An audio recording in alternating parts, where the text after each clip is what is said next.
Hi everyone. Today is Saturday, November 21st, and I just looked into our class to see who has contributed with the informative presentations. I did the same thing last Sunday, and I know I'm not announcing everyone because you will have time. Everyone has time until Sunday night to post. So for the students who did their in the new speeches after I did my little video, please don't feel badly. I'm so glad I saw your videos too. But I just looked to see who has posted for informative, and it's not late if you haven't, and we have four people. Let me get my notes. We have Gwen, and she spoke about institutional discrimination, and we know she's going to be a civil rights lawyer, and she will be, and this is an excellent beginning. Do not forget, our speeches are never going to be that long. Gwen's speech was 6 minutes and 20 seconds long, perfect for a 4 to 7 minute presentation. On her own, she probably could have done 2 hours talking about this, but she just has to give us the key ideas. But isn't it wonderful that a student came in to speak about this, a topic that you really need to know? If you're living in this 21st century, you need to know what institutional discrimination is, how it shows itself, and how you can be part of the solution of helping to change. This is what we need, institutional change. Then Kayla Gouvere, she spoke about Norman Rockwell and the museum, which is near and dear to my heart. In fact, when I put together my dining room, I think of Norman Rockwell. What is a traditional New England furniture? That's what I have, and how endearing he is, and how much part of our culture is Norman Rockwell. So that's great to listen to. Thank you, Kayla, and thank you, Maxwell, for speaking about women in the military. I was so excited when I said, oh, this young man is speaking about women in the military. This is a huge advancement in social consciousness. 30, 40 years ago when I first started teaching, I never had a male student talk about women in the military, and now it's part of a conversation, so that's great. And then Julia spoke about another great topic, health, fitness, and wellness, mental health, physical health, how important that is, and that's so true. So that was the informative. Next week, you're going to be doing your persuasive. You'll be reading chapter 16 in the text and looking at that little handout on persuasion. Persuasion comes from the Greek word meaning to believe. It's an informative speech, but the difference between information just for information's sake is that in persuasion, you are trying to have an influence on your audience in some way. You're trying to convince them of something, change an attitude, change a behavior, to start something, to stop something, to have some influence over them. And as Aristotle said, no one will be convinced of anything unless you can show them there's something in it for them, that they're going to be getting something out of this. So your persuasive presentations could be something you've already written about in an English class, so that you might have already done something similar in an essay. But persuasion, you're trying to find something that you can say, what would meet the needs or the wants or the emotions of my audience? Because we're talking about human beings, right? And Aristotle said it had to have logos, which means it has to be logical, and it does, it has to make sense.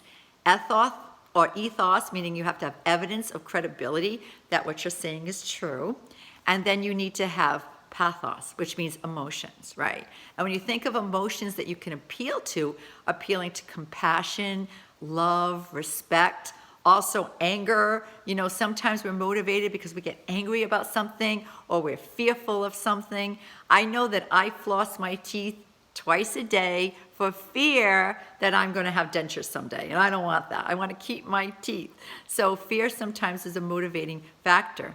And then we look at the work for persuasion with Abraham Maslow, who had the hierarchy of needs. Do you remember that? And the first need was our physiological needs, a need for good food, sleep, good water, exercise, right? What Julia just spoke about in her informative speech, that's a need. So you could do a speech with those pieces in there, motivating us to take better care of ourselves, especially sleep deprivation. I am trying so hard to get more sleep, going to bed at earlier times, a specific time, having rituals at night that will calm my body down, from yoga exercises to aromatherapy, and even what I eat at night.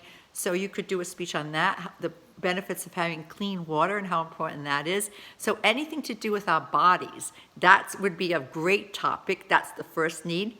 Then when that is reasonably satisfied, as Abraham Maslow said, we go up this hierarchy and we go up and down it all day long, right? Depending on where we are, where our mental state is and how we're feeling. The next one would be safety and security needs. So you could do a speech about helmet safety, or having smoke detectors in your home, or good sneakers, or good footwear to use when you're out running, safety and security. So that's a need, right? Then the third one, love, right?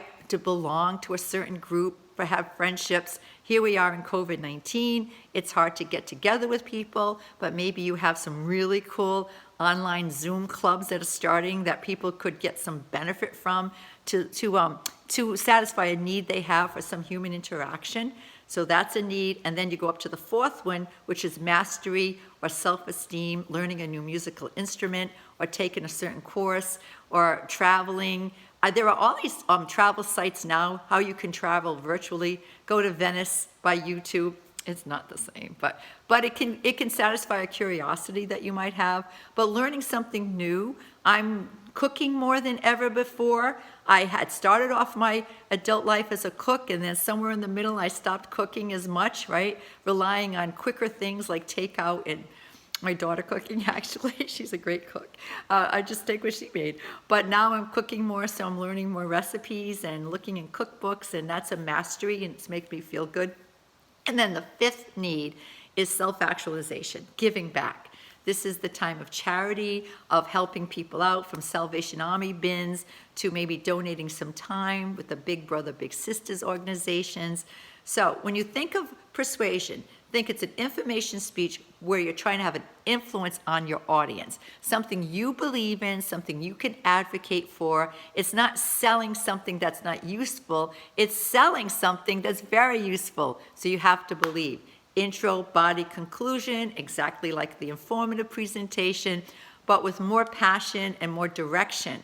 So your connection with your audience is just going to have a little bit more of a bias to it. It's not as if we're going to listen to your presentation and we're not going to know what you want us to do with the information. We're going to know what you want us to do. It's the call to action.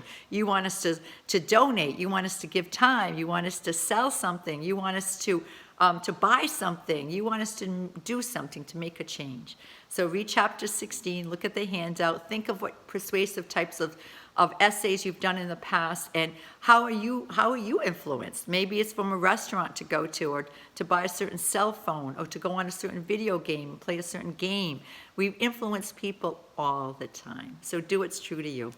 All right, that's next Sunday after Thanksgiving. So happy Thanksgiving, everyone. Sincerely, I hope you'll have a time to pause and to be grateful. Of course you're grateful, but to appreciate yourselves too, and appreciate your family, and count the blessings. Count the blessings every day. It's a wonderful way to start off your day.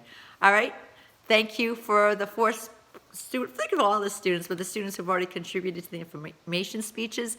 I will be watching these until Monday morning, so I'll see the ones who are coming afterwards, and that's great too. But that's why I announce the ones I just see, because I get so excited, and the topics are great, and you should be inspired by them too.